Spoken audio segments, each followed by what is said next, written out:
घ्या की आपल्याला चांगलं फ्रेश हवा मिळते, हेल्थ चांगली राहते आणि आपली एक्सरसाइज पण होते। पण आपण मॉर्निंग वॉक करतो, पण जर तुम्ही थंडीत मॉर्निंग वॉक करत असाल तर ते चांगलं नाहीये। आणि ते का चांगलं नाहीये ते बघूया। थंडीमध्ये हवा सकाळी अजून थंड असते, याने आपल्याला रेस्पिरेटरी सिस्टीमला प्रॉब्लेम येऊ शकतो। जर तुम्हाला अस्थमा असेल किंवा कोणता श्वासाचा त्रास असेल तर तुम्हाला अजिबात थंडीमध्ये मॉर्निंग वॉक करायचं नाहीये।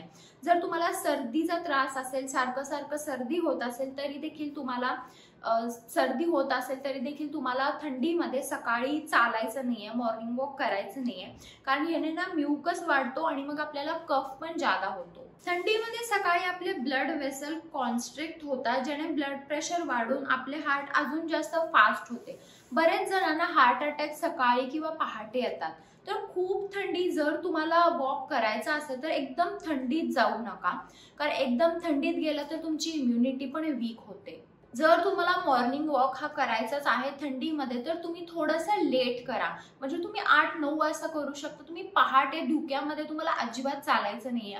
जर तुम्ही धुक्यामध्ये चालला तर तुम्हाला सर्दीचा त्रास अजून जास्त होऊ शकतो, नसला देखील तरी सर्दी होऊ शकते। त्यामुळे तुम्हाला 8-9च्या दरम्यान तुम्ही जाऊ शकता आणि 8-9ला जरी जाताय तरी तुम्हाला पूर्ण कव्हर करून जायचं, म्हणजे तुम्हाला स्कार्फ स्वेटर घालून जायचंय।